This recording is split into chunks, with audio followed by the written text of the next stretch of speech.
noches en toda la República. Bienvenidos a la cita informativa, primera edición. Leila, ¿qué tal? ¿Cómo estás? ¿Qué tal, Lucher? ¿Cómo estamos? Bien, bien, tranquilos, hablando con la producción de todo lo que tenemos para informar hoy. Sí, yo creo que hay que poncharte mañana directamente. Mañana No, yo creo que no, porque hacemos primero unos preparativos o así. Calentamiento para Calentamiento para toda la onda, ¿verdad? Claro.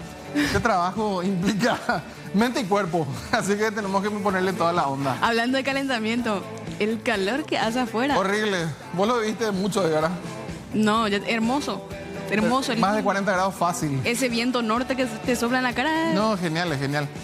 Pero bueno, tenemos que decir siempre que dentro de todo somos privilegiados porque hay gente que está 24/7 en la calle trabajando, ya sea los vendedores informales, aquellos trabajadores de obras que están en los edificios aguantando todo este calor. Y los que están en obra sobre el asfalto, sobre las avenidas. Terrible realmente. Hacen un verdadero trabajo sacrificado y definitivamente son unos héroes trabajando a esta temperatura. ¿Te parece si actualizamos justamente los datos por favor, para que la gente sepa cómo se va a comportar lo que resta de esta jornada de martes y por supuesto también los próximos días? Porque sigue haciendo mucho calor, pese a que ya estamos cerquita nada más del otoño, ¿eh? Estamos a poco de cambiar ya de estación. 34 grados de temperatura con cielo despejado a esta hora, 37 de sensación térmica, humedad 47% y los vientos soplando a 18 kilómetros por hora en dirección noreste. En horas de esta tarde vamos a llegar a la máxima estimada, que es de 37 grados, por ende, estimamos que también la sensación térmica va a subir. En horas de la noche va a mantenerse entre 33, descender a 28 grados y en horas de la madrugada ya del miércoles entre 28 y 25 grados. Eso para lo que resta de esta jornada de martes. Ya mañana miércoles, mitad de semana, una mínima de 25 grados, arrancamos ya con un ambiente bastante cálido, 36 grados de temperatura máxima. El jueves también 25 de mínima, 34 de máxima. Ojo porque meteorología anuncia lluvias, se puede venir alguna que otra lluvia también en algunos puntos. El viernes lo mismo, ya puertas del fin de semana con 25 grados de mínima, 34 de máxima. Y ya el sábado ya es 1 de enero, ¿verdad? El primero de marzo, 1 de marzo. Así estamos, así estamos. 25 grados de mínima, 35 de máxima para el sábado 1 de marzo, señores. Y recordad que el feriado pasa al lunes.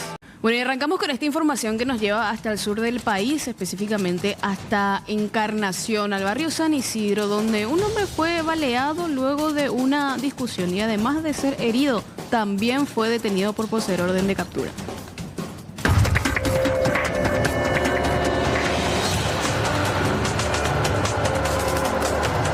La gresca y posterior disparo se registró aquí en plena vía pública del barrio San Isidro. Un automovilista y un motociclista se discutieron. El automovilista posteriormente saca un arma de fuego y se ven las imágenes de circuito cerrado cómo le dispara en 3 ocasiones a este motociclista, que posterior a ser asistido quedó detenido porque tenía orden de captura por violencia familiar. Conjunto habitacional etapa 4, se registró un hecho de lesión, es lo que podemos configurar a priori, ¿verdad? Ya el Ministerio Público se encarga de la carátula de este hecho. Lo que se puede ver a través de un circuito cerrado fue que un motociclista fue interceptado por una persona que venía a bordo de un vehículo. Y bueno, se puede ver que hubo una discusión entre ellos y también esta persona que descendió del vehículo fue atacado por el motociclista con un machete en mano, ¿verdad? A lo que aparentemente el conductor del vehículo acude a su vehículo hacia el lado conductor para buscar algo, ¿verdad? Y que después ya se ve que lo apunta, ¿verdad? Incesantemente este motociclista no lo dejaba. Y ya posteriormente se ve que esta persona rengueaba, ¿verdad? Al decirlo, ya producto del disparo que aparentemente produjo este automovilista.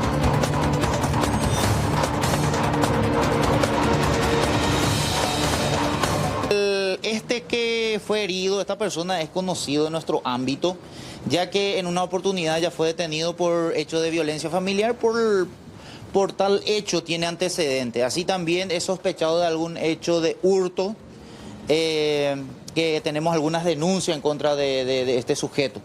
Bueno, nosotros en ese día, ¿verdad? Personal interviniente verificó su cédula, su número de cédula a través del sistema informático de la policía, constatando que esta persona tenía orden de detención por rebeldía en la causa de violencia familiar.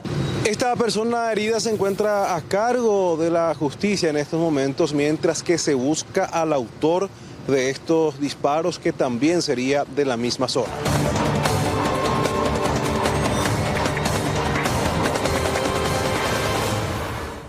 Hablamos de lo ocurrido en la vivienda del ex comunicador y también ex gobernador de la Mambay, Ricardo Sánchez, que fue atacada a tiros en la noche de lunes por un desconocido que dejó un panfleto con un mensaje amenazante antes de huir. El ataque ocurrió alrededor de las 23:45 en la residencia ubicada en el barrio Guaraní de Pedro Juan Caballero.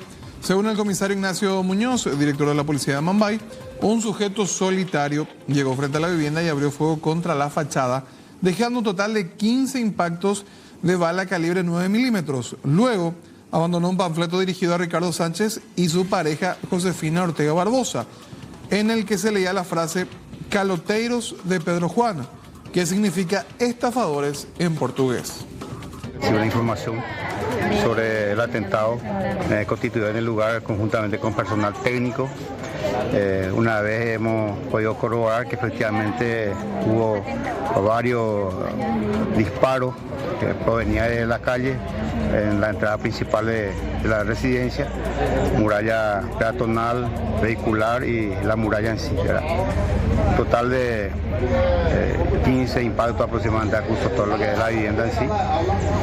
La víctima o la propietaria en este caso no se encontraba en ese momento en su residencia. Apenas terminaba el incidente en sí, estaba llegando.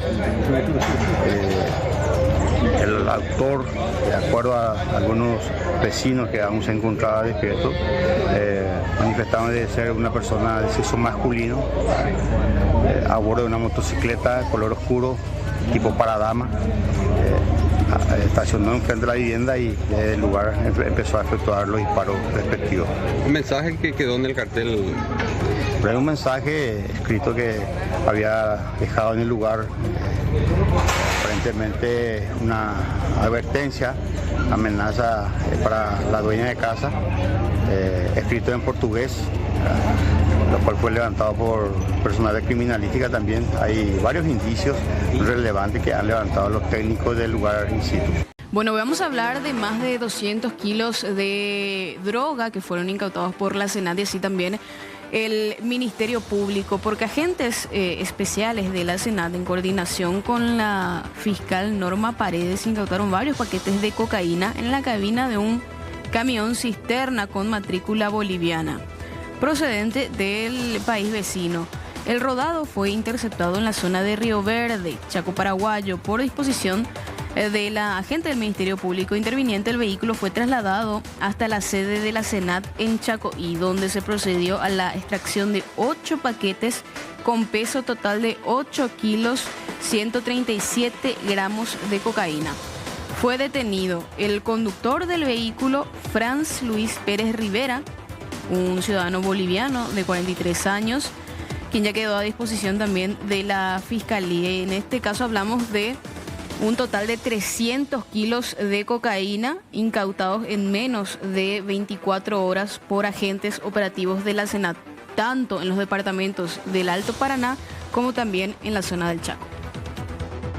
Se detectó un laboratorio de procesamiento de cocaína, una vivienda donde recibían importantes cantidades de pasta básica de cocaína que venía probablemente desde Bolivia, y ahí residían en forma permanente un ciudadano brasileño que oficiaba de vaqueano o de químico de esa tarea de misturado de la cocaína, y un ciudadano paraguayo que se encargaba también del transporte de los productos ya finales hacia el territorio brasilero. En la vivienda se ubicó una cantidad de 285 kilos de cocaína ya terminada, digamos, una importante cantidad de equipos materiales utilizados en esa actividad como prensa hidráulica, moldes, una inmensa cantidad también de precursores químicos, 63 kilos de fenacetina por sus características, que es un producto que comúnmente se utiliza también en esa tarea de misturado. Una mezcladora industrial utilizada también para esa actividad. 2 bidones grandes de acetona, entre otros productos y materiales utilizados en esa actividad. Una camioneta de alta gama con doble fondo, también, doctor, que aparentemente utilizaban para el traslado de la droga. Sí, y con doble fondo y cargado con 130 panes, digamos, paquetes de cocaína. Había inhibidores de señales de 12 antenas. Se trata de un grupo grande de traficantes compuestos por 2 líderes fundamentales a quienes ya lo tenemos identificados, un ciudadano paraguayo y un ciudadano brasileño.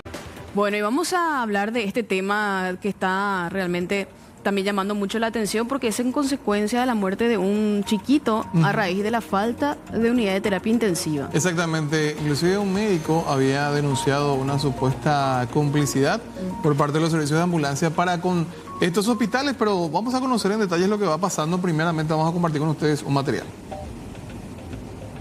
Esta madrugada murió un niño de 8 años. Un caso demasiado triste. Un niño llega al mediodía con todos los signos de estar con un shock séptico. Es una enfermedad que requiere inmediatamente el ingreso a terapia intensiva, sobre todo por las condiciones en las que se encontraba este paciente. Se solicita la unidad de terapia intensiva al Servicio de Emergencia Hospitalaria SEM, que ayude a la búsqueda de esa unidad. Le responden de que no hay ninguna unidad disponible en el país. Se inicia lo que es el último recurso, que es la judicialización del caso para la remisión del paciente a un centro privado. Teniendo la oportunidad de enviar a un centro privado que quedaba a 6 kilómetros del Hospital Distrital de Franco, y teniendo lugar encima, se lo remite a otro centro que queda a 74 kilómetros del Hospital Distrital de Franco, lo cual es inexplicable. Este chiquito esperó un montón poder tener esa atención en cuidados críticos y falleció en el camino a este centro privado. Me duele muchísimo porque no es la primera vez que sucede este tipo de cosas, donde aparentemente se priorizan otras cuestiones más allá del paciente y se decide hacer el transporte del mismo por muchos kilómetros, por mucho tiempo, en vez de remitirlo a un lugar cercano. La judicialización es un recurso de socorro inmediato. Bueno, la denuncia que hacía este médico, y vamos a hablar acerca justamente de lo que él decía. Tenemos una entrevista vía Zoom con él. Sí, estamos ya en comunicación con el doctor Juan del Puerto. Doctor, ya le saludamos también desde aquí. Bueno, y entendemos que hizo el material, grabó el video también de alguna forma por la impotencia. Usted como profesional comprometido en salvar vidas también. Pero una cuestión que lamentablemente ya escapa de sus manos a raíz del traslado de forma tardía ya de un paciente. Sí, buenas tardes a todos. Buenas tardes a toda la gente que está en el estudio. Yo no les veo, pero les imagino con la voz. Sí, realmente gracias al TikTok y las redes sociales democratizan un poco la voz de todos y nos dan la posibilidad de poder hacer este tipo de reclamos y cuestionamientos, y le da la fuerza a que la gente también sepa, ¿verdad? Lo que va aconteciendo, ¿verdad? Desgraciadamente, así como hice en el video, hice en un momento de bastante consternación, indignación, y quería exponer un poco a modo de que la pregunta tenga una respuesta, ¿verdad? Desgraciadamente en este país a veces hay que dar un zapateo fuerte y ruidoso para poder hacer escuchar nuestra voz. Y muchos de los colegas tienen miedo de hablar porque están vinculados al Ministerio de Salud y bueno, dependen de eso también para su día a día. Doctor, yo no estoy vinculado al Ministerio, puedo hablar libremente, por suerte, sin temor a ese tipo de represalias. Doctor, para entender la denuncia que usted realizó acerca de que este servicio de ambulancias prefirió ir mucho más lejos para trasladar a este pequeño paciente antes que al hospital más cercano, ¿qué se da a entender de eso, doctor? Bueno, realmente hay que preguntar, como estuve diciendo, hay que hacer las preguntas correctas para tener la respuesta correcta. Entonces, los cuestionamientos es lo que nosotros nos hacemos, ¿verdad? ¿Por qué a ese centro? ¿Por qué no a otro centro? ¿Por qué no se hicieron las llamadas a las diferentes terapias públicas? ¿Por qué se hizo un documento donde decía que no había lugar en las terapias públicas, siendo que sí había? ¿Por qué colocaron el nombre de médicos que no estaban de guardia dentro de ese documento? O sea, ellos emiten un documento, que es un documento legal, donde afirman de que le llamaron a esos jefes con nombre, apellido, número de teléfono, hora de llamada, donde ellos declararon de que no había lugar. Sin embargo, ellos desmienten de que hayan sido llamados. Entonces, el cuestionamiento es dónde falló el eslabón, quién decide dónde se va a ir el niño, cómo funciona esto, hay un protocolo, cuál es el protocolo, y después va la pregunta fundamental, ¿verdad? Que ¿por qué falleció el niño? Que ahora está en investigación, ¿verdad? Eso es lo que le pedimos al ministerio, de que salga también a hablar, porque hasta el momento todavía no tenemos una respuesta de qué pasó, ¿verdad? ¿Se va a hacer o no el sumario? ¿Se va a hacer o no la investigación? O sea, esto en cualquier país moderno, en cualquier país del mundo, esto derivaría a una serie de investigaciones, sumarios, incluso imputaciones, para saber qué pasó y que no se vuelva a repetir dentro del sistema, ¿verdad? Nosotros le fallamos a ese niño, y digo nosotros como Estado paraguayo se le falló a ese niño, a esa familia, ¿verdad? Una familia que sufre el doble. Muere un niño y la hermana entra a terapia también. Entonces, tenemos nosotros que pensar que ese niño vale igual que cualquier niño paraguayo. Y tenemos que responder la pregunta. Doctor, para poner en contexto, ¿con qué cuadro clínico ingresó el niño? Porque tuvo la necesidad de esta terapia, y también la hermana. Bueno, yo no le recibí al niño, ¿verdad? El niño llegó al hospital distrital de Franco y su diagnóstico inicial era shock séptico. Y habría que ver con la gente del ministerio que está haciendo la investigación, ¿verdad? Yo no puedo ser tan irresponsable de hablarte de un paciente que no vi, pero un paciente que solamente vi por video y por la referencia que hizo la médica en su momento, ¿verdad? Ahora sí están saliendo otras cosas, otras cuestiones, ¿verdad? Que hablando con colegas estuvimos viendo, ¿verdad? Pues no puedo ser tan irresponsable de difundir una información que no tengo la prueba, ¿verdad? Pero lo concreto es que se murió. Qué pena realmente. Doctor, y en ese hospital que estaba a pocos kilómetros, que usted hacía referencia, 6, 7 kilómetros, ¿había una cama de terapia esperándolo? Sí, yo soy el médico que estaba esperando. Si ese paciente se derivaba, ¿verdad? Yo era el médico que lo iba a recibir. Y finalmente se prefirió ir mucho más lejos. Exactamente. ¿Hay ustedes conocen el manejo que hace esta empresa del servicio de ambulancias? Si existe algún pago mayor por la distancia, por cosas así, que uno pueda armar una hipótesis del por qué hacen eso. No, el servicio de emergencia médica hospitalaria es un ente público. Todos los médicos reciben, o sea, médicos, enfermeros, todos los personales reciben su salario igual que cualquier funcionario público, ¿verdad? No existe una bonificación por traslado por kilómetros, no, o por traslado aéreo, no existe eso, ¿verdad? Ahora, doctor, mediante este amparo, esta judicialización también de la cual hablaba usted, ¿logró conseguirse esta ambulancia que necesitaba los equipamientos, justamente el soporte para hacer el traslado del chico, o finalmente era una ambulancia estándar, por decirlo así? No, esa respuesta solamente te puede dar la gente de Franco, que es la que finalmente sube al paciente dentro de la ambulancia y lo lleva. Desconozco si la ambulancia era o no la ambulancia que debía ser, que es una unidad de terapia intensiva móvil, ¿verdad? Desconozco eso. Habría que preguntarle al doctor Freddy Hernán, que es el coordinador ahí de SEME, ¿verdad? Pero acá lo que no hay que hacer es desviarse del foco, ¿verdad? ¿Quién decide a dónde se va? ¿Verdad? La judicialización pues, es un instrumento que tenemos los médicos para poder, si no tenemos lugar en el público, derivar los pacientes a un ente privado que posteriormente se las ve con el Estado para cobrar eso que gastaron por el paciente. Es una herramienta, es un recurso final que tenemos nosotros. Para tener ese recurso tienen que haber convenios entre el hospital privado y el Ministerio de Salud. En este caso en Alto Paraná hay dos, ¿verdad? Entonces habría que preguntarse cuál es el criterio para trasladar al paciente, ¿verdad?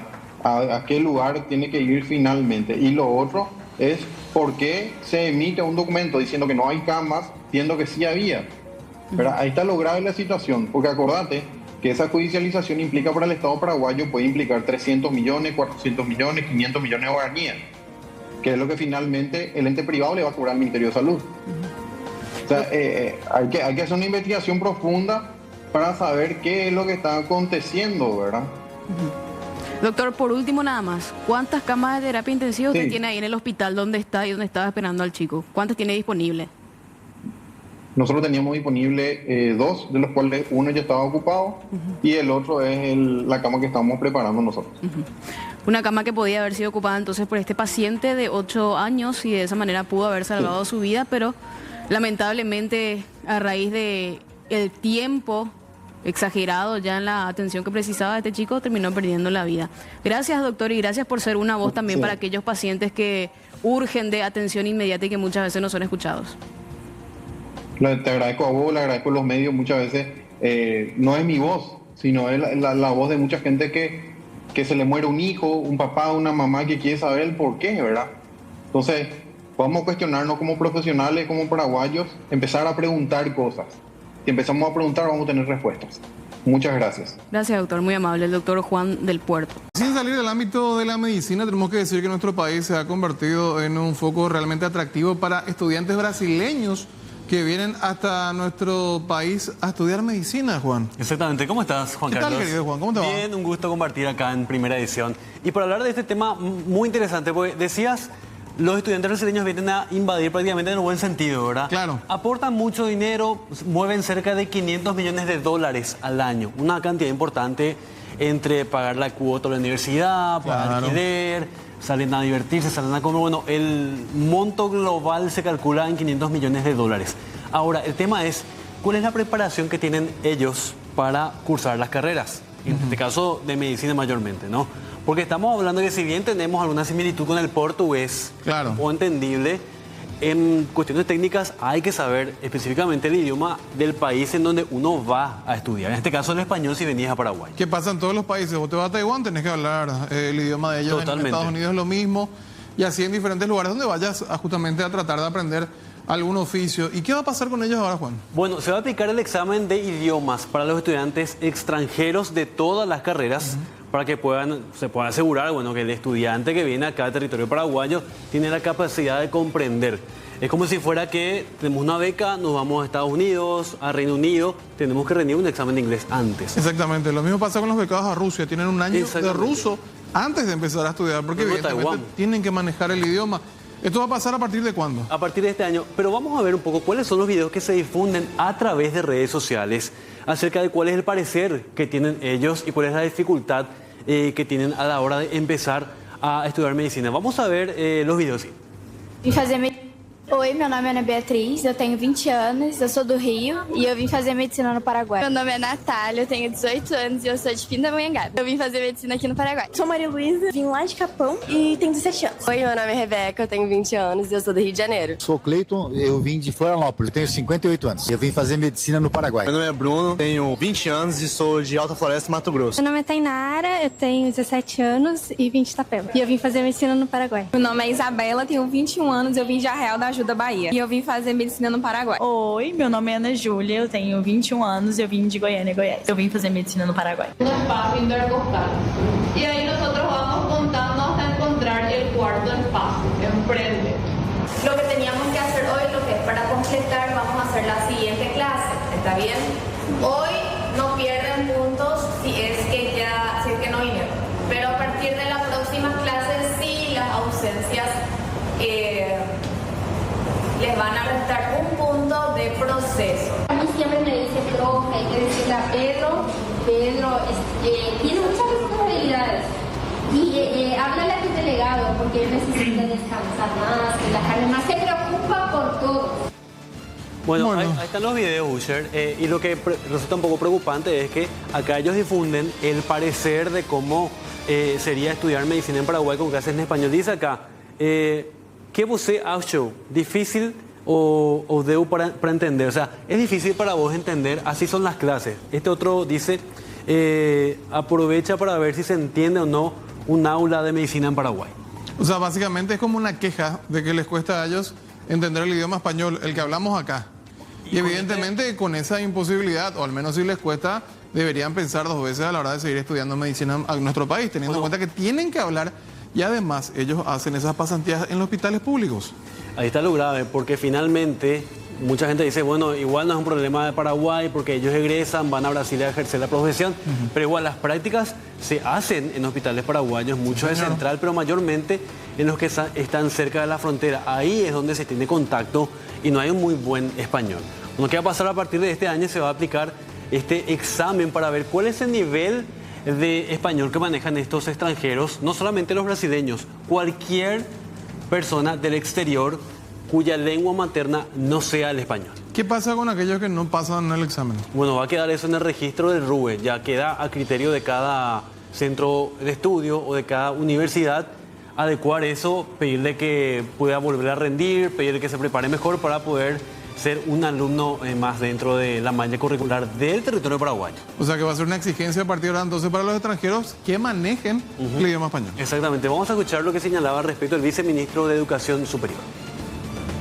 Y lo que se busca con esto es que el estudiante efectivamente tenga el conocimiento del idioma, las competencias necesarias para asimilar lo que se da en aula y también, sobre todo, hay que decirlo, para que en el momento en que deba salir a realizar prácticas en el marco de su carrera, tenga efectivamente la posibilidad de comunicarse con los pacientes, ciudadanos paraguayos, ya sea en castellano y bueno, mucho mejor si se puede también en el guaraní.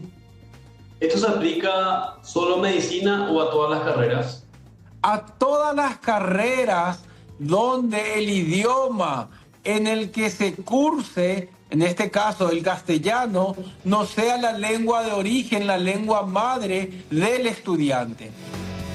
Bueno, esto se va a aplicar a partir de este año, es una disposición que ya sale por ley.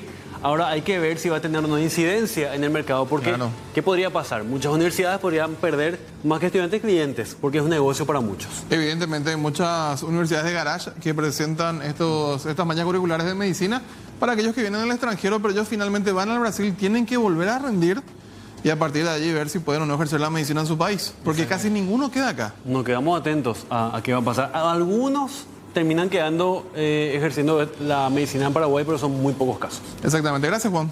Gracias, Ucher. Un saludo a Leida también. Bueno, 45 minutos pasaron de las 13 horas y vamos a seguir ahondando en este tema del fallecimiento de este niño de 8 años, porque lo que denunciaba precisamente el doctor con el que conversábamos hace unos minutos nada más, es que se lo llevó a un hospital mucho más lejos cuando él en su hospital, digamos, tenía a disposición cama de terapia intensiva. Y la pregunta también que se hacía al doctor era quién definía a dónde se le trasladaba al paciente. Y estamos ya también con el doctor Freddy Hernán, quien es asesor médico del SEME.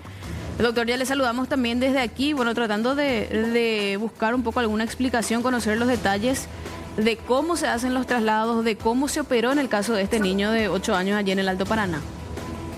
Buenas tardes a todo el equipo ahí en piso y a todos los televidentes. Doctor, hola, ¿me escuchan? Sí, te escuchamos, doctor. Sí. Para explicar el paso a paso en este caso. Bueno, yo te comento lo siguiente. El sistema de referencia y contrarreferencia de hospital a hospital se hace entre médicos, ¿verdad? En este caso en particular, paciente pediátrico 8 años de edad se reporta al SEME para pedido de cama. Ojo, no se solicitó ambulancia porque el hospital del presidente Franco tiene su propia cuenta con su propio móvil, ¿verdad?, de traslado. En este caso se solicitó un pedido de cama para el sistema público. Al no tener nosotros un lugar o un reporte de la doctora completamente, porque necesitamos saber todos los datos clínicos para saber en qué lugar ubicarle a esta criatura, nos volvemos o intentamos volver a contactar con la doctora, viste que hizo el cargo mediante un link. Entonces, como no logramos contactar con la doctora, este caso directamente se remite a la dirección de terapias intensivas. ¿Por qué? Porque hay un convenio que hace referencia, es el decreto número 3.384 que se firmó el 15 de mayo del 2015, ¿verdad? Que es lo que regula el convenio entre el Ministerio de Salud y la Procuraduría General de la República, que establece que los pacientes pediátricos tengan acceso a un lugar de terapia intensiva en entes privados si no se cuenta con lugar en entes públicos. El SEME tiene totalmente prohibido ingresar a los pacientes en entes privados. Solamente en entes públicos verle lugar. Si no contamos con lugar ahí, se le deriva a la dirección de terapias para que se vea en lugares privados. No sé si me expliqué bien o hay algún detalle. No, vamos bien, doctor.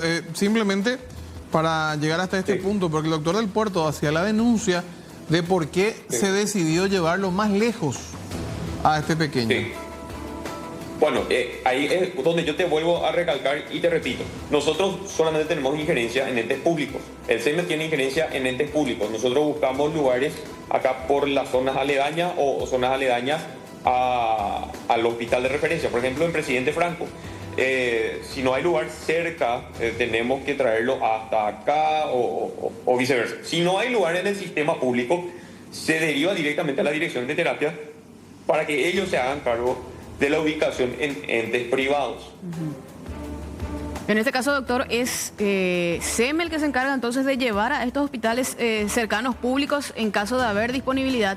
Es SEME el que decide. En caso de haber disponibilidad, sí, así mismo. En caso de haber disponibilidad en entes públicos. Cuando no hay disponibilidad en entes públicos, la dirección del SEME ya tiene la indicación de enviarlo todo ya al departamento o a la dirección de terapias intensivas. Ellos se hacen cargo de buscarle un lugar y mediante un amparo judicial se le ingresa al paciente en un ente privado.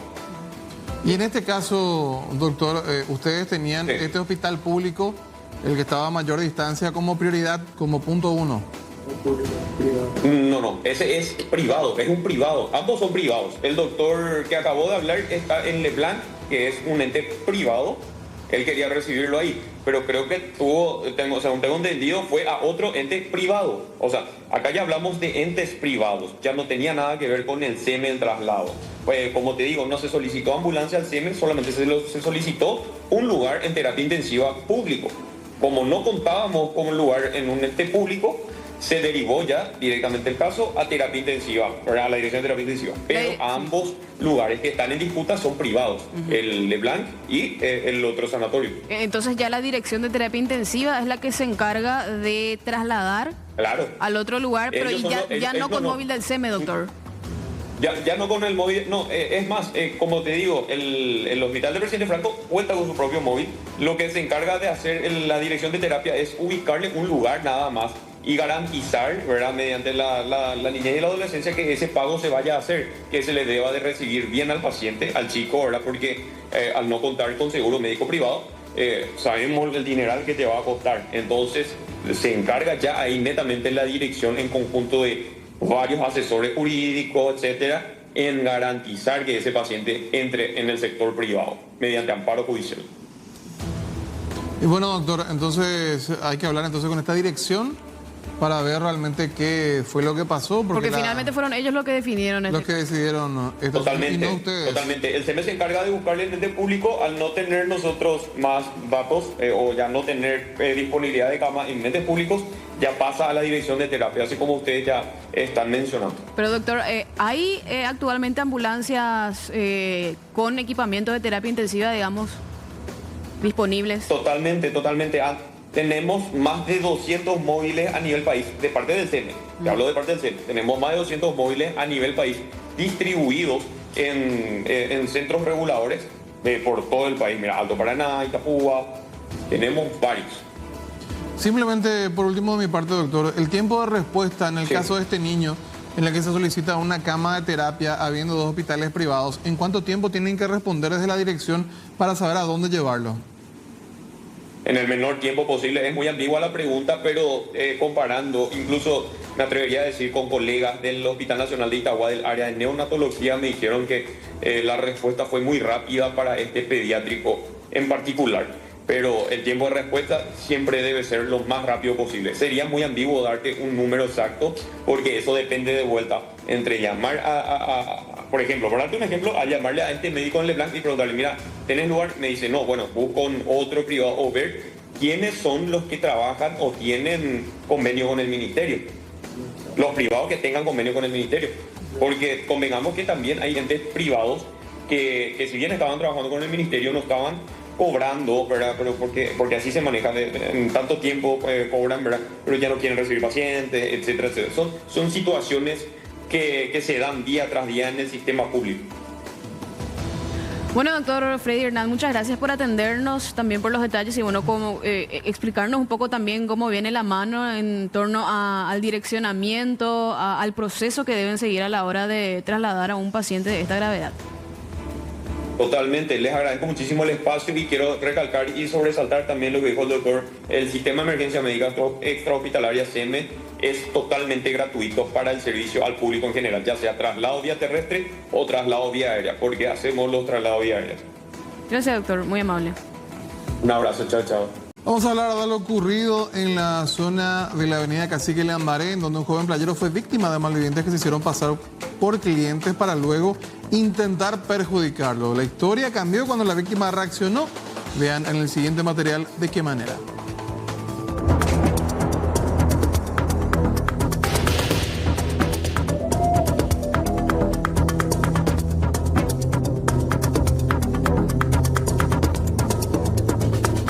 Asaltantes llegaron hasta esta estación de servicio con la intención de despojar a uno de los playeros de su billetera, pero no contaron con la astucia de la víctima, quien reaccionó inmediatamente a golpes y terminó entregándolos a la policía.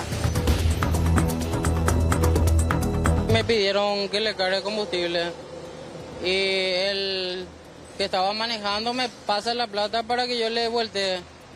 Y entre que le volteo, saco la billetera para guardar el billete y le iba a voltear.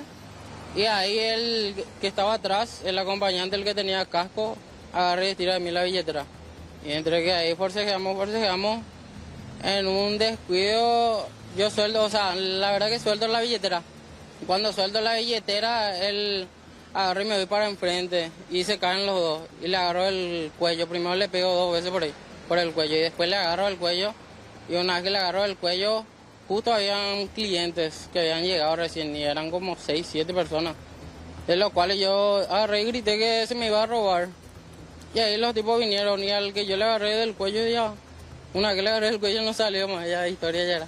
Precisamente estamos viendo en imágenes del circuito cerrado cuando vos le tiraste por el piso y le propinaste varios puños en la cara. Sí, ese ya era de la rabia nomás, porque la verdad que nosotros venimos todos los días. Nos estamos exhibiendo, nos estamos esforzando para conseguir el pan de cada día, como todo el mundo le decimos, y para que venga alguien y te quiera perjudicar en ese sentido, no, al menos yo no voy a aceptar. Gracias a una rápida reacción del playero, sus compañeros y los clientes que se encontraban en este lugar a la hora de ese asalto, ambos delincuentes ya se encuentran a disposición de las autoridades. Bueno, también este boletín meteorológico emitido por el Departamento de Meteorología y habla de un fenómeno esperado, lluvias con tormentas eléctricas moderadas a fuertes, ráfagas de vientos moderadas a fuertes y la probabilidad de caída de granizos, todos estos de forma puntual y de corta duración. Núcleos de tormenta se desarrollan sobre la zona de cobertura, por lo que no se descarta la probabilidad de fenómenos de tiempo severo de forma puntual durante la tarde de hoy martes 25.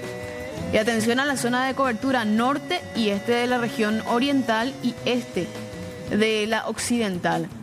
Los departamentos afectados: Concepción, San Pedro, norte y centro de Alto Paraná, Amambay, Canindeyú, noroeste y este de Presidente Hayes, y por el momento Asunción y el departamento central están fuera de esta alerta meteorológica emitida hace unos momentos. Hablamos de esta cirugía de bypass gástrico realizado por un grupo de profesionales del hospital del IPS Ingavi. Esto en un paciente masculino de 35 años que pesaba más de 300 kilos.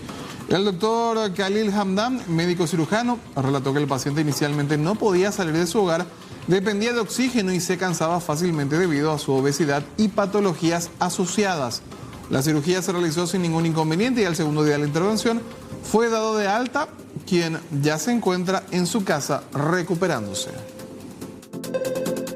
En un principio él no podía salir de su hogar, estaba con oxígeno suplementario en su casa. Entonces el equipo de nutricionista y psicología acudió en un inicio junto a él y fueron preparándole al paciente. Hay que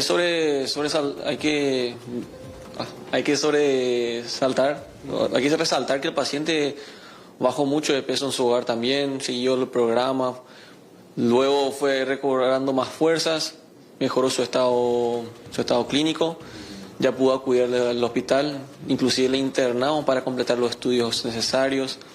Y el paciente fue evaluado por varios especialistas, no solamente por los cirujanos, fue evaluado por el equipo de endocrinología, nutrición, psicología, también los clínicos estuvieron de cerca, inclusive el equipo de anestesiología que iba a estar presente en la intervención quirúrgica fue a visitarle, fue a prepararle y fuimos preparándole al paciente para llegar a las mejores condiciones posibles. El proceso llevó más de un año. El paciente estuvo más de un año detrás de esto, tanto de sus familiares como él. Estuvimos más de un año preparándole al paciente y tratando de llegar en las mejores condiciones posibles para realizar esta cirugía. Él era totalmente dependiente de otros, de sus familiares. Él no podía, se cansaba, a pequeño esfuerzo ya se presentaba un cansancio importante. Se le realizó al paciente un bypass gástrico y los resultados se ven rápido. Aproximadamente al primer mes ya se ve una pérdida importante de peso. Y eso va a ir continuando por algunos meses, por los 6, 7 meses. Luego, ese peso que va a ir perdiendo va a ser menor, pero va a seguir mejorando no solamente en la cuestión de peso, sino tanto la parte de su diabetes, la parte hormonal, la parte clínica, todo va a tener una mejor recuperación del estilo de vida que va a tener, la calidad de vida que va a tener el paciente.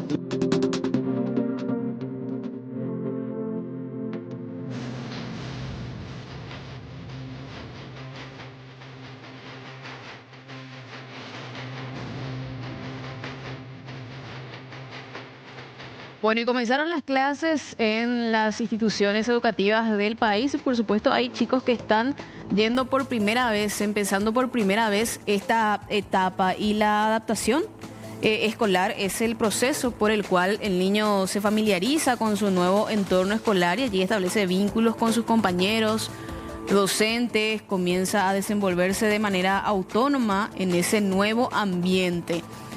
Y también en esta nueva etapa fundamental en su desarrollo para que sienta las bases para su futura educación. La psicóloga Rebeca Ruiz Díaz nos explica cómo se da este proceso. Yo creo que las emociones no solamente deberíamos tocar un poco en este inicio escolar, sino en todo lo que va durante el año, ¿verdad? Pero al iniciar, los niños se enfrentan a una nueva aula, a un nuevo colegio, a nuevos compañeros, ¿verdad? Y también a un nuevo horario, porque si bien algunos pasan de la guardería al colegio, tienen un tiempo más extendido, esto puede generar en los niños ansiedad, frustración, miedo a la separación de los padres, puede ser la primera experiencia, ¿verdad? Algunos aún no están listos para irse al 100% al baño, solos. Sí. Entonces todo esto genera como muchas emociones en ellos. Y es muy importante como padres también mirar desde ese lado, no solo del lado que nuestros hijos estén con todo para arrancar con sus útiles escolares, sino que también mirar un poco el lado emocional de todo lo que ellos atraviesan, ¿verdad? A veces los adultos damos por dado que llegamos a un lugar y tenemos que saludar o que si nos pasa algo tenemos que contar o poner algún límite, pero con los niños es diferente, ¿verdad?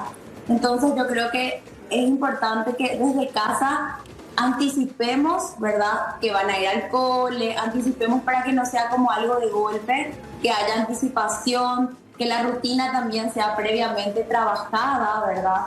Para que ellos puedan llegar y no encontrarse con un espacio totalmente nuevo. Y debemos de saber también que cada niño es diferente y cada niño tiene su tiempo de adaptación, ¿verdad? Lo importante, yo siempre digo, es que los padres sean la calma del niño, ¿verdad? Porque nosotros somos como el espejo de nuestros hijos, ¿verdad? Entonces, primeramente los padres tienen que tomarlo con un poquito más de calma, porque como dije, se enfrentan a un mundo nuevo y también con estas rutinas ya incorporadas antes podemos también disminuir un poco la ansiedad de los niños en poder pasar este proceso. Y siempre encontrar la manera, ¿verdad?, de adecuarnos a cada niño, porque de repente a uno le va a costar menos, a otro le va a costar más. Quizás algunos padres le hablaron, le anticiparon, pero yo siempre creo que tiene que ser de forma corta y clara para los niños, ¿verdad? Te vas a ir al cole, van a estar nuevos compañeros, anticipar, mami va a volver por vos, te va a buscar. Entonces, todo eso, relatar todo lo que va a pasar en el día, ¿verdad? Algunos respaldan, ¿verdad? Algunos estudios respaldan que son beneficiosas, pero en ciertas medidas. O sea, ¿cuándo y cómo es buena la tarea? La tarea es buena cuando está adecuada a la edad del niño y al desarrollo del niño. Y tiene que generar un impacto positivo, ¿verdad? Porque si le llenamos de tarea al niño, eso no vuelve, o sea, eso genera frustración, genera estrés en los niños y en la dinámica familiar, como mencioné, para algunos puede ser beneficiosa y para otros no.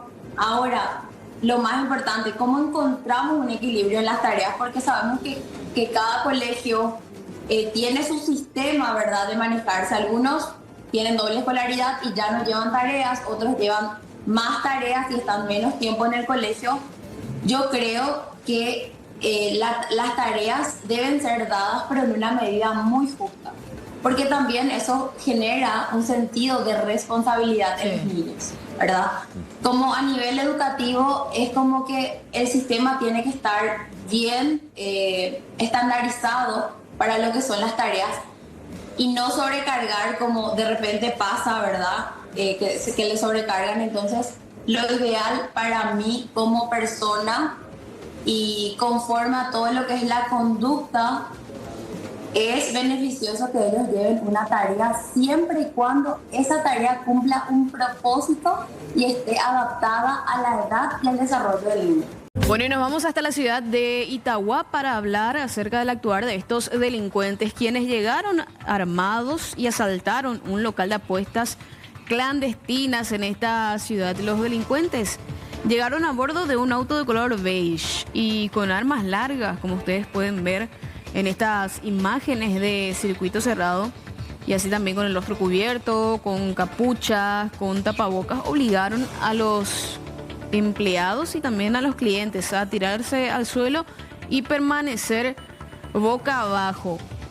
Las víctimas fueron despojadas de todas sus pertenencias, hablamos de teléfonos celulares y así también millonarias sumas de dinero. Hablamos de un botín que supera los 200 millones de guaraníes con el que se alzaron estos delincuentes. En ese lugar habían gentes que supuestamente tenía dinero y entonces hasta el momento estamos esperando la denuncia correspondiente de los mismos, porque se menciona una buena cantidad de dinero que es a determinar prácticamente hasta el momento. Se ve que alzan bolsones, fueron todos puestos boca para abajo en el lugar. Y entonces hasta el momento no tenemos una denuncia clave de la cantidad de dinero que pudieran haber llevado, ¿verdad? Pero es así que los aparatos celulares y también el arma se menciona. El propietario del lugar, que es Abraham Rodríguez Balbuena, de 41 años, menciona que eso se había llevado, pero en específico de parte de las otras víctimas no tenemos ninguna denuncia todavía. ¿El propietario del local tampoco radicó denuncia? Tampoco hasta el momento no radicó denuncia. Estamos recibiendo informaciones de quienes podrían ser, pero vamos a esperar de confirmar eso. Entraron entre tres, armados, fuertemente armados. Sí. Yo vi que entraron y salí hacia afuera a esconderme. Y ahí le llamé a la policía. Pero ya se fueron todos, ya. Después de que se fueron todos, yo vine hacia acá y estaban todos bien. Por suerte no hicieron nada, o sea que no hubo nada grave, ¿verdad? Solo lo que se llevaron. Y dinero. ¿Cuántas personas? Y realmente no sé, porque no sé la cantidad de lo que tenían los clientes, guaraníes, y creo que dólares también escuché que tenían. ¿Qué se encontraban haciendo los clientes? Porque me mencionan que es un comedor, pero además del comedor, ¿qué también tienen en este negocio? Y se fue a piqui. Ellos vienen a comer acá, a chusmear, y después a la tarde ya hay piqui. Y así. ¿Hay apuestas también? Eso, bueno, no tanto. Mientras que esperan la hora de jugar piqui, eso nomás lo que ellos están macaneando acá. ¿Y suelen apostar por los jugadores? Y eso es como todo apostadores del PIC. Bueno, y vamos hasta el Congreso Nacional, específicamente la Cámara Baja, donde diputados de la oposición y así también de la disidencia colorada solicitan al presidente de la Cámara Baja, Raúl Latorre, una reunión extraordinaria de la mesa directiva para elaborar el orden del día de la ordinaria próxima y que sea incluida la designación del presidente ante el jurado de enjuiciamiento de magistrados.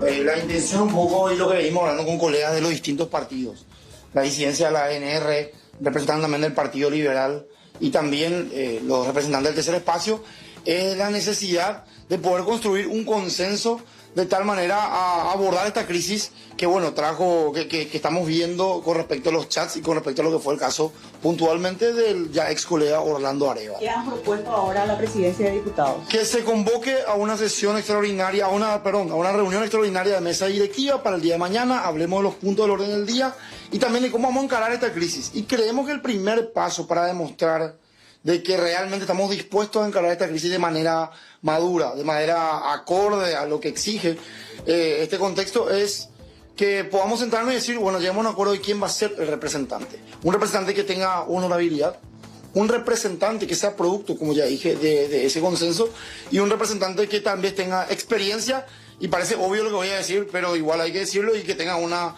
probada formación académica, ¿verdad? Si el atropello va a seguir siendo la línea, si el copamiento va a seguir siendo la línea, vamos a obtener probablemente el mismo resultado o el mismo problema en un futuro cercano o mediano. Entonces, se pide esa apertura para poder dialogar. Nosotros necesitamos un representante para un sector, necesitamos un representante de la Cámara de Diputados que lleve una voz íntegra y que lleve una voz independiente de la Cámara de Diputados y que pueda tomar las decisiones de acuerdo a lo que es correcto, no de acuerdo a las presiones o de acuerdo a la bancada a la que forme parte o al grupo al que forme parte. Mostrémosle a la ciudadanía que estamos a la altura de la crisis y que vamos a seguir encarando la crisis.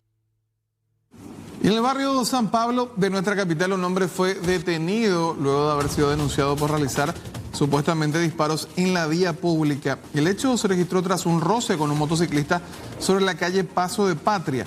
El denunciado se presentó en la comisaría 16, donde entregó una réplica de arma de fuego. Pese a ello, fue sometido a la prueba de nitritos y nitratos, ya que en el lugar levantaron vainillas servidas. El hombre detenido fue identificado como Diego Aguilera. Mañana 07:30 horas aproximadamente tuvimos un confuso episodio acá en las inmediaciones de la calle Paso de Patria, ¿verdad? En Bocayá. Un sujeto venía conduciendo un automóvil de la marca Volkswagen Gol, color negro, en dirección de oeste a este, ¿verdad? Seguidamente se dio manifestación del conductor del vehículo manejando y manipulando el teléfono, pasó en carril contrario, ¿verdad? En el cual iba circulando una motocicleta a la altura de un centro comercial. Interín en que aparentemente el conductor de la motocicleta pensó de que el automóvil le jugó intencionalmente, siguió normalmente el conductor del automóvil y el conductor de la motocicleta pegó la vuelta y le persiguió. Supuestamente en ese interín el conductor de la motocicleta golpea la puerta del automóvil y el conductor del automóvil desciende un arma de fuego, supuestamente, y siguiendo la versión del conductor de la motocicleta, ¿verdad? Y la denuncia en esta, produciendo un disparo de arma de fuego. Sí, ¿después qué pasó? En persecución a ese hecho punible, el conductor de la motocicleta se constituyó rápidamente acá en la comisaría. Ya rápidamente se dio aviso a los patrulleros, se constituyeron en el lugar. Ya no le ubicaron al conductor del automóvil, pero sí en el lugar pudo levantarse una vainilla servida, se convocó gente criminalística y en persecución a ese hecho punible en el transcurso del día, en seguimiento con la placa identificatoria que habría sacado foto el conductor de la motocicleta, pudimos hacer el tema de correlación del contrato de venta del automóvil, ¿verdad? Así que llegamos al primer comprador, segundo comprador, y pudimos identificarle y ubicarle, y el día de la fecha le pusimos a disposición la unidad penal de turno el automóvil, y así también menciona el conductor del automóvil de que Él descendió efectivamente con un arma, pero supuestamente el cuerpo presentó acá un arma aire comprimido. Una réplica, ¿no?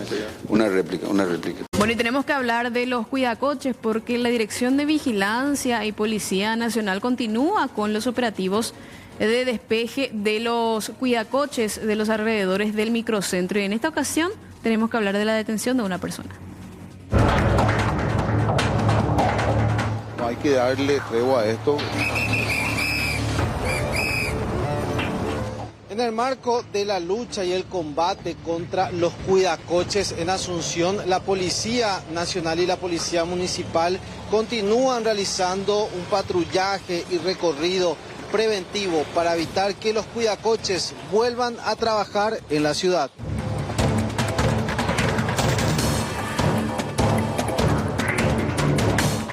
Vemos que ya está dando resultados porque en estos lugares antes de este horario era imposible, o sea, ya vemos que se está tomando, ya está dando resultados. Recién la policía le demoró a una persona se acercó a denunciar el trato de un cuidacoche, entonces estamos haciendo eso y la ciudadanía se está animando también a denunciar, eso es importante. Y como te dije, nosotros vamos a seguir con estos tipos de trabajo todas las veces que haga falta y también anunciar que ya estamos teniendo una mesa de trabajo con la Policía Nacional el tema de limpiavidrio. Ya tenemos algunos puntos que vamos a estar verificando y vamos a seguir con este tipo de trabajo.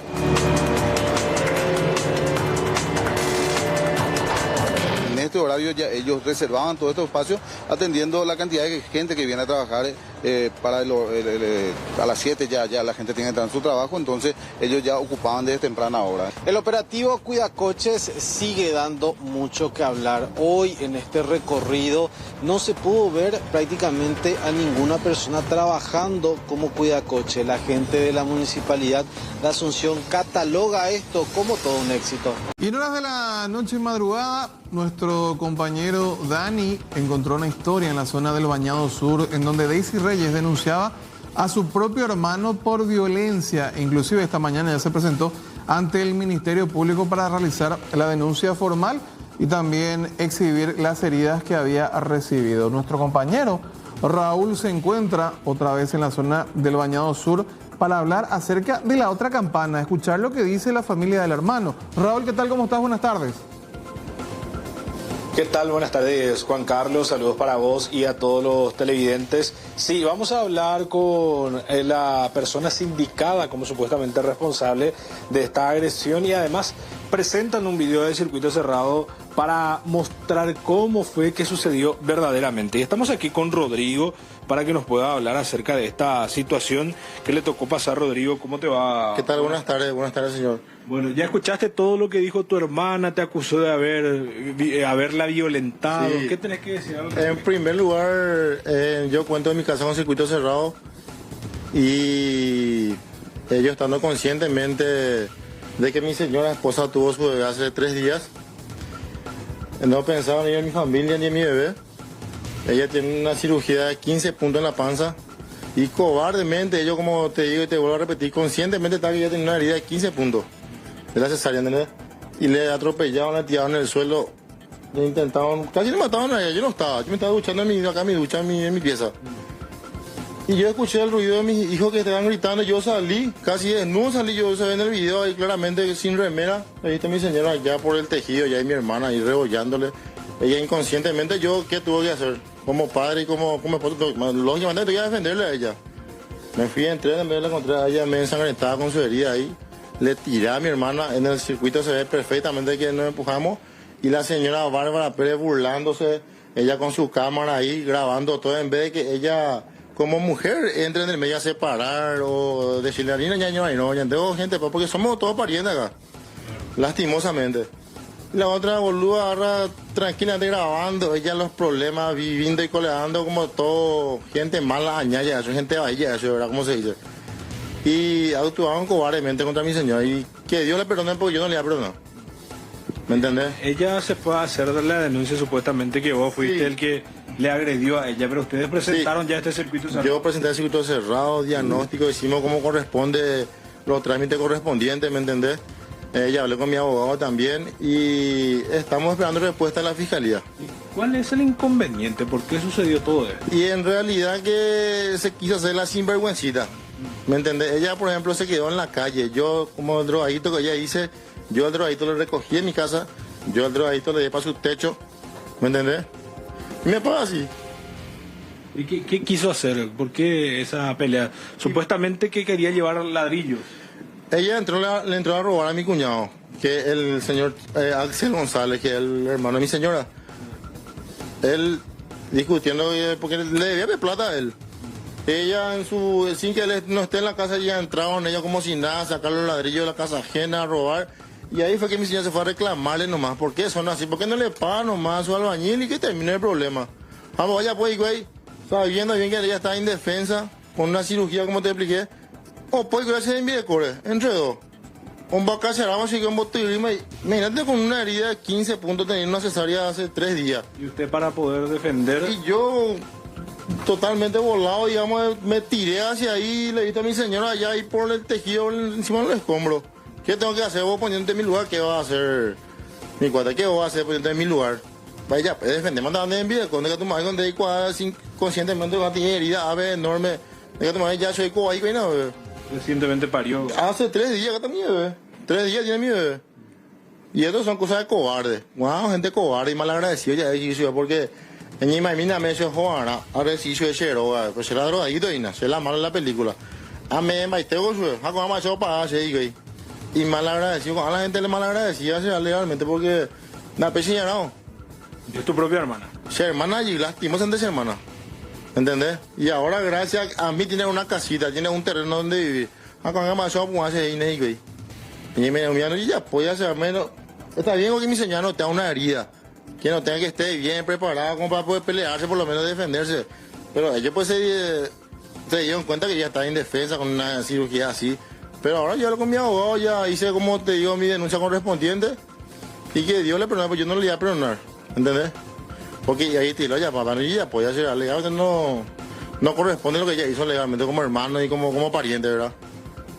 ¿Entendés? Ahí está entonces lo que nos dice Rodrigo, y ya también va a formular, ya hizo su denuncia en este caso, está siendo asesorado por un abogado para de esa manera seguir con la parte legal correspondiente. Y ustedes van a ver, Juan Carlos, televidentes, las imágenes de circuito cerrado de cómo comenzó todo esto. Escuchábamos nosotros la versión de la mujer y también ahora de cómo es que ocurrió todo esto. El problema en sí se origina porque la mujer entra a la casa del cuñado de Rodrigo para poder llevar algunos ladrillos y es la hermana de este cuñado que va y le reclama a la mujer para que no saque ese ladrillo y que le paguen lo que le está debiendo a su hermano, y a consecuencia de eso es que empezaron a atacar a la pareja de Rodrigo que recientemente tuvo a su criatura, le tiene en brazo en estos momentos, pero hace 3 días que ella tuvo a su bebé, y a consecuencia de esto es que, según la versión de Rodrigo, es que él se fue y reaccionó, y se ve también esto en las imágenes del circuito cerrado, Juan Carlos, compañeros.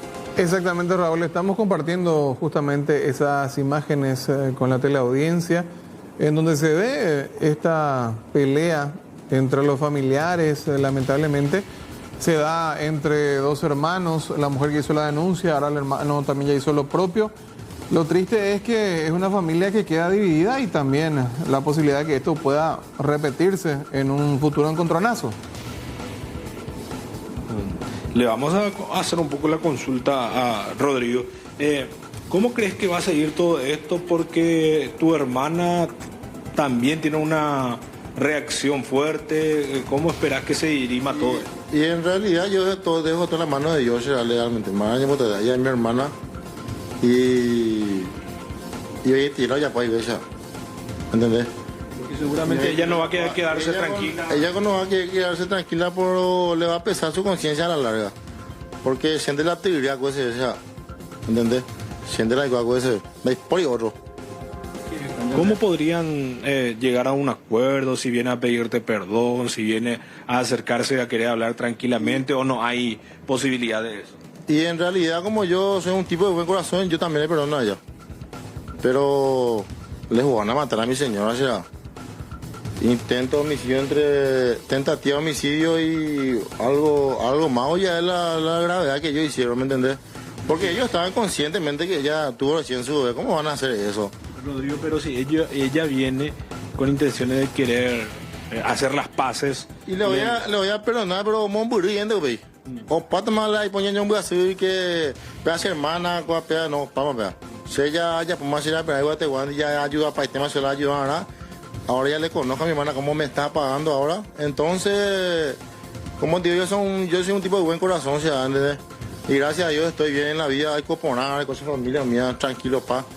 Acá tú perdonar, ¿entendés? A Peto ya se hago pesota se le considera a la larga. Porque, oye, y te la gente añade. ¿Entendés? Pero digo, oye, y la gente añade a la peso continuado, no se me echen para ver. ¿Entendés? Esta entonces la versión también de Rodrigo hablando con nosotros y escuchando, por supuesto, las dos campanas. Primeramente escuchábamos a la hermana y ahora él también presentando las pruebas y en base a eso da su testimonio él. Perfecto, Raúl, gracias por esta nota. Hablábamos con Juan Cáceres Troche sobre el negocio en el que se ha convertido estudiar medicina en nuestro país, especialmente para las universidades privadas. El idioma sigue siendo la principal barrera para los estudiantes del Brasil.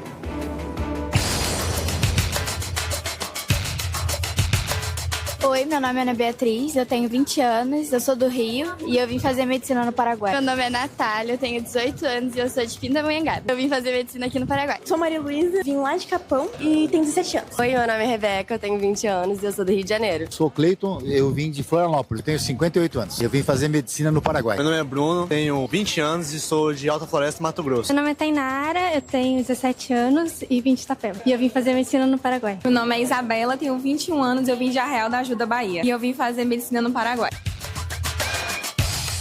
Paraguay cuenta actualmente con unos 35.000 estudiantes extranjeros cursando la carrera de medicina. Esta cifra corresponde a estudiantes del primero al sexto año de la carrera. Muchos llegan al país sin conocer el idioma castellano. En las redes sociales, varios de ellos dejan patentado su desconocimiento sobre el idioma, lo que les impide poder desarrollar clases de manera fluida. La siguiente clase, ¿está bien? Hoy no pierden puntos si es que no vinieron, pero a partir de las próximas clases sí las ausencias les van a restar un punto de proceso. A mí siempre me dice, profe, hay que decirle a Pedro tiene muchas responsabilidades.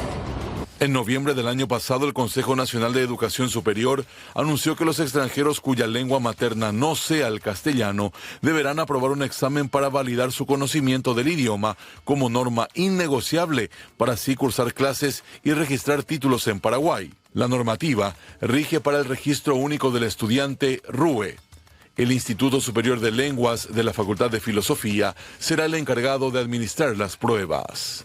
Y lo que se busca con esto es que el estudiante efectivamente tenga el conocimiento del idioma, las competencias necesarias para asimilar lo que se da en aula y también, sobre todo, hay que decirlo, para que en el momento en que deba salir a realizar prácticas en el marco de su carrera, tenga efectivamente la posibilidad de comunicarse con los pacientes, ciudadanos paraguayos, ya sea en castellano y bueno, mucho mejor si se puede también en el guaraní.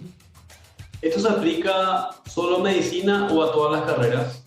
A todas las carreras donde el idioma en el que se curse, en este caso el castellano, no sea la lengua de origen, la lengua madre del estudiante. Para los dueños de las facultades, esto genera preocupación, ya que la medida podría influir en la cantidad de alumnos que toman clases en nuestro país. El negocio, recordemos, mueve cerca de $500 millones por año. Hola Usher, hola Leila, hola Martín, hola también a toda la teleaudiencia. ¿Cómo están? ¿Bien? Bien, súper bien, nosotros bien. Suerte. ¿Y vos? Bien. Usher, ¿viste cuando nos supera? Sí. ¿Viste? Está ahí. ¿Te acuerdas de Drupi? Ya te duele. ¿Te acuerdas de Drupi? Soy feliz. Ay, bueno, ando así, totalmente. Este que era con la banderita, ¿verdad? Qué lindo tu ranking, Martín. Qué lindo. Bueno, pero Buenísimo está el ranking, bien, Martín. déjenle, está bien. Para mí un 10 de 10. O sea, una cosa que es que no que te duela que pierda Olimpia, pero también lamentable con el Cerro Porteño. Eso sí. Usher.